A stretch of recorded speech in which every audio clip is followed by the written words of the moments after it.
Elon Musk is our Renaissance man, or our Thomas Edison, perhaps. And if you go back and look at how many projects these innovators were working on, you'd be astonished. How did they do that?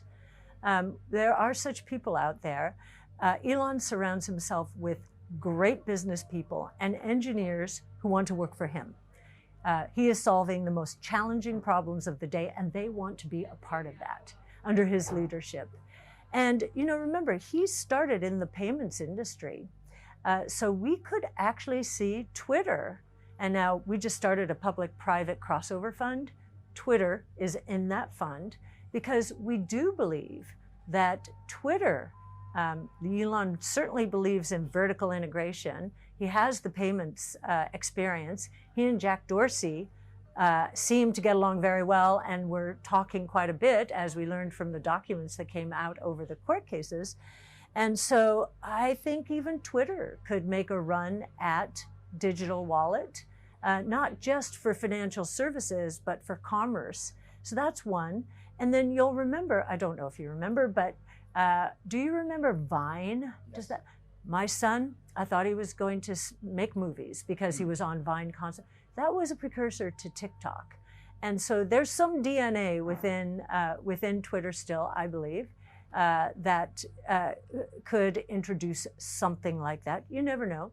And then one of my first experiences as an equity analyst was in newspapers.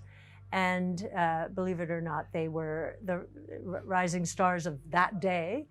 And this subscription advertising model is a very smart move if he goes in that direction. The verification, that little check, is very important to people and could help clean up the platform considerably. So $8 for the blue tick is fair. To be clear, so you say public and private fund invested in Twitter. So you were putting in money as part of this deal? Part of this deal, and what we're trying to do is, and I know this is an overused word, but democratize venture capital. What is the question our clients ask more often than any other?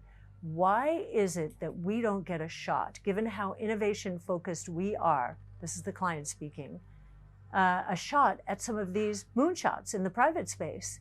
And the answer is, you're not accredited. That's what the SEC says. Accredited means you have to meet certain income and asset thresholds.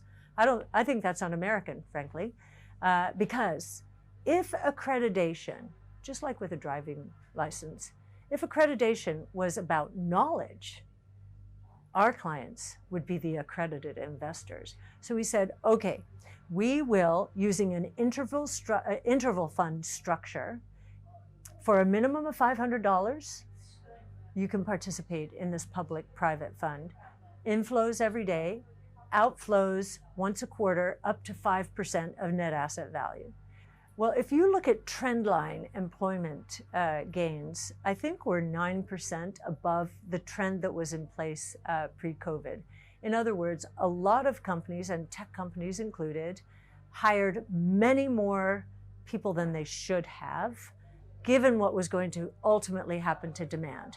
And the first place you see a recession is in advertising, and the advertising budgets have been slashed. That's why, to me, hearing people say we're not in a recession and seeing advertising budgets cut in half by some companies is quite astonishing.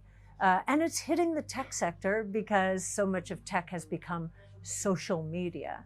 But other technologies, I think, that help drive efficiencies, so more enterprise SaaS, they're probably going to do a lot better. We receive a lot of criticism for holding Zoom. Many people say, that's a COVID stock. Well, Zoom basically gave its service away for free to consumers and to education, which was the right thing to do for a crisis period. Now they're all cycling out, and enterprises are cycling in. Enterprises, I believe, 55% of their revenues. And they're adding new features and functionality. This is the first rip and replace cycle in the enterprise communications space, which is the largest part of the tech stack. So it's $1.5 trillion a year. First rip and replace cycle since the early 90s. The early 90s, Cisco helped build the backbone of the internet. All of that was on-prem, hardware-centric. Now all of that is going into the cloud, and it was stimulated by COVID. These enterprises finally said, okay, we have a reason to make the change now. Two winners, Microsoft and Zoom. So the Robinhood, along with Coinbase and Block, the three of them we think are in the running for dominating, potentially, the digital wallet space or becoming an important component of it.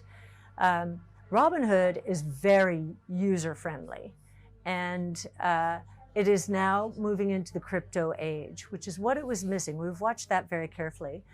There is a company in Israel called Fireblocks, and we were very happy to learn that Robinhood basically ended its strategy of building internally its own crypto platform from an infrastructure point of view and hired Fireblocks. Robinhood's core competency is the user interface, the convenience, ease of use, and so forth. So it could become either the digital wallet, more likely it will become a part of a digital wallet ecosystem, either alone, standalone, or in partnership with someone, or as part of someone else.